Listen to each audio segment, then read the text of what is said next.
Moving on now to our next speaker. I'm extremely pleased to have with us today Iberia's Chief Financial Officer, Mr. Javier Sánchez-Prieto. Thanks to his extensive experience as a financial executive in the airline industry, he'll share the impact of the CFO role on the airline, on Iberia's financial success. So please join me in welcoming Mr. Javier Sánchez-Prieto to the stage.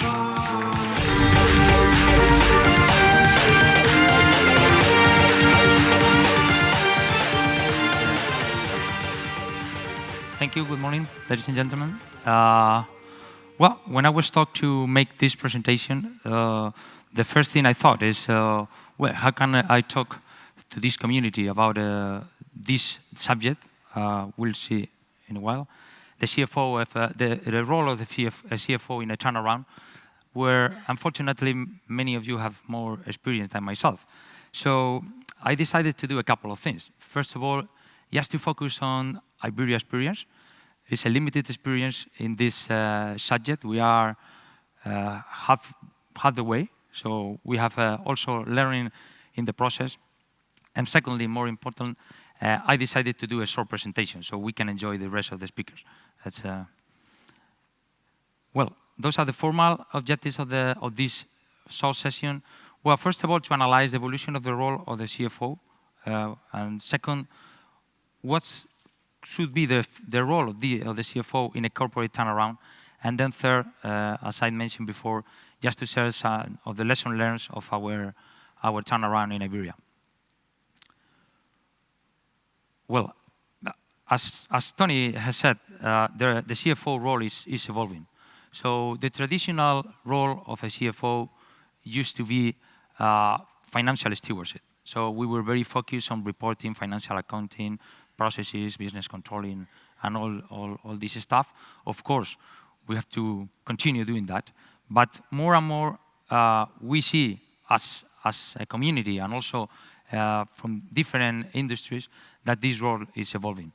In a recent analysis carried out by Accenture and Oracle, with circa 1,000 interviews to CFOs, CEOs, board members, what we say is, well, we're moving towards strategy and business transformation more and more.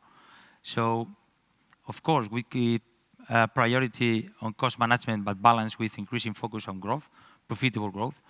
Then we are called to become more effective change agents, and also we are becoming more and more strategic and influential to the whole business than previously.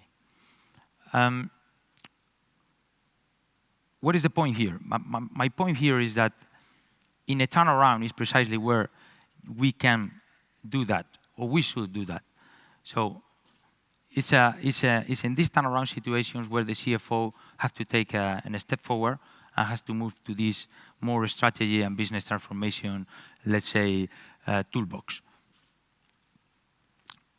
Let's jump for a while this is just a little bit, because I will use this frame later. It's what is the typical phases of the turnaround? We usually have 3 phases. These 3 phases are, well, first of all, we have to stop the bleeding, then to fix the company, because the company had problems in the past, so we need to fix what was wrong. And also, we need to get the company, again, back up and running. So, well, we have some requirements on each state. Those are general ones. We'll talk later on, in particular, those in Iberia. But in the first phase, you have to make a quick diagnosis. You have to create the transformation team. You have to communicate and to create a budget platform to impulse the changes in the company. Of course, you can to manage the cash, because that's all. In the second horizon, you have to make some structural changes like organization. I mean, you know all that stuff, collective bargaining agreements, and then don't forget about the future. So you need to maybe grow again, but we have to not repeat the past errors we've made before this situation. What is the role of the CFO in this corporate turnaround? Well, we need to be the change leader. Change leader meaning that sometimes we have to be extension of the CEO in the transformation, because we have to run in parallel day-to-day operations and then transformation. In our experience, and we come back later to this, for us, has been impossible to run these two things together. I mean, when you have someone that is running the day-to-day, it's not possible for him or for her to, at the same time, changing the processes he's managing. So I think that it is better to run these two things in parallel. So being the change leader, then provide some leverage to the let's say line managers to become more effective in the day-to-day while we're changing the company, let's say in parallel. And also, we need to water all our organizations with a more financial culture. I mean, financial indicators and measures, they're not really appealing. And it is difficult to move people by the ROIC or even the EBIT. But they have to realize how important is the work they're doing every day to have this financial sustainability and health of the company. So we have to be able to transform those more financial KPIs into the day-to-day actions and decisions our people is taking in the line. So let's move into Iberia. Well, first of all, just comment on Iberia, because maybe many of you don't know Iberia very well. We are, let's say, a small, mid-sized company based in Madrid, in Spain. We have some 100 planes. We are 20,000 people, and we have a turnover of close to $5 billion, and we are part of the AAG group, together with Vueling, British Airways, and more recently, Aer Lingus. Well, in Iberia in 2013, well, we faced a situation where we have 6 years of consecutive losses. In 2012, minus 351 million euros, and an efficient network, high corporate complexity, well, an updated corporate image, customer satisfaction really disappear, and really an unstable social situation. So really tough situation. For some of you, maybe sounds familiar. Where are we today? Well, we see ourselves like we are in the halfway, but we have some promising already results. We have optimized the workforce. We will talk later on more on the details, but basically we have reduced our headcount by 25%. We have launched a new brand, and we have put in place a new product for all our planes. We have improved very much our operations, so we are now top 3 most punctual airline in the world. We have stable agreements with our people. We have also renewed our fleet, our long-haul fleet. We have a comprehensive marketing and commercial plan to revamp our rush. We have simplified our organization and reduced our, let's say, leadership team by 50%. We were back in the black in 2014, just 50 million euros, but it's back in the black. And that's, we are, as Luis said, on track to get our financial target. We set up very, I'll say, ambitious financial targets for 2018, and we are on track to have this target hit. Well, we have organized this in a very, let's say, this is no rocket science. I mean, we have put in place 32 transformation initiatives. We have put in front of each of those initiatives what we call engines of change. So there are managers that, being honest, more than 50% coming from outside of the company.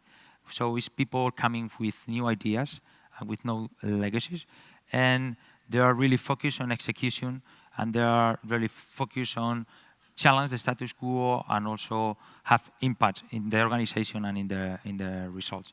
And all these PMO office plus what we call the engines of the change are reporting to the CFO. So that's where we see these two things running in parallel. So the CEO really focus on day-to-day operations and running the company, and then we from the CFO from the CFO perspective, trying to make the transformation happen.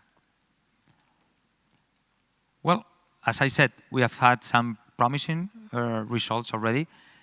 Well, the launching of Iberia Express is a low-cost carrier based in Madrid, independent company from Iberia, with different agreements, with different terms and conditions for the employees, and profitable since day one. 50% capacity reduction, salary adjustments on average circa 10%, staff reduction in the first stage of 4,000 people, and also we started with the commercial revamping. Then we move into, we have to fix the company. And how do we fix the company? Again, we reduce the management structure by 50%. We sign new collective bargaining agreement with all different people, ground people, our crews, aiming for productivity measures to improve our productivity. So improving the productivity, we realized we have more people than needed, so we needed to sign a new agreement for 1,500 people to leave the company. And we launched also our new brand and product. And where are we today? We are now signing agreements for the new fleet. We are starting new routes, as Luis has said in his presentation. We have, being honest, we have now very nice operations. Keep our finger crossed. But this is based also in the agreement we have with the people, you will know. I mean, it is not possible to have a company like our company is running like a clockwork if you don't have a stable situation with all your employees. And we are now more focused on alliances and how to develop our business in our natural markets. And what are the, let's say, lessons learned so far in each of those, let's say, horizons? Well, first of all, it was tough for us to identify the critical issues and accountabilities because sometimes it's not clear. When we first came, we said that the productivity of our crews were really low. And we started thinking, okay, this is something we have to tackle in the new collective bargaining agreement. But then we realized that was not that. It was the people doing the rostering, the ones doing that wrong. So you had to identify what are the key issues, nothing new. Then we decided to do this transformation plan in a parallel to the operations. In the beginning, in fact, we tried to do it in a different way with some of the areas. Very early, we realized that was wrong, because, as I said, at least for us, was impossible, I would say, to run at the same time operations and transformation. Well, we needed to create a banded platform because we have to move people. So it's very important. Was very important for us to communicate, and then it's very difficult again to communicate. You know, we are destroying value because our ROIC is below our WACC. So how can we manage this with the pilots? So we have to put this in context, and we have to transform this more financial into more operational KPIs. Well, to me, execution is the key. In Iberia, was key, is being key. When we first came to Iberia, we had a lot of different reports, analysis. The diagnosis was clear. The only thing that was missing was execution. So, in fact, what we are doing was stated in some papers maybe 5 years ago for our company. So we are trying just to focus on execution, and then we have designed our plan to do that. We'll, again, we'll separate day-to-day from transformation. I will mention a couple of those. Keep tension. The thing we're suffering already is that when we're coming from 6 years of losses. So the first year we have 50 million euros CBIT, then people start saying, okay, then we're back. We're not back. I mean, this is nothing. 50 million euros is nothing. Okay, we're on track, but we have very ambitious targets. So we need to keep the tension, and we have to maintain and to revamp the plan. And do not repeat mistakes. For us, internally, one of the things that we won't do is to to grow because we already have the assets. I mean, we have to be focused on profitable growth. That's to us is very important. In our group, is very important. So we are reviewing very carefully every plane we are having and every route we are opening. Nothing new. Well, just my last slide. Just the key takeaways of this presentation is, well, our role is moving. We see that this moving from financial stewardship to strategy and business transformation, and we'll talk later about this issue today and tomorrow. Second is, we understand that the CFO needs to take a pivotal role in a turnaround. Well, sometimes you can find in a company a chief transformation officer or a chief restructuring officer, but we see that the CFO could have that role, and that's what we are trying to do in Iberia. And then third, the main takeaways from Iberia is we need to challenge the status quo. We need to challenge everything, at least in our company. As Luis said, we challenge everything, every single process. Second, execution makes the difference. I mean, it's not, we all know that we need to have productivity this side or salaries this, but we have to do it. And then third, keep on pushing because until the transformation is completed. Our company in particular, but some others, have learned from the past experiences that sometimes you push a little bit, then you have some promising results, and then you forget, and then the company back again. So keep on pushing until the transformation is completed fully. Okay, and I think that's all. As promised, has been short. Thank you very much, and we can talk later if you have the opportunity to exchange some experiences in this area in this moment. Thank you.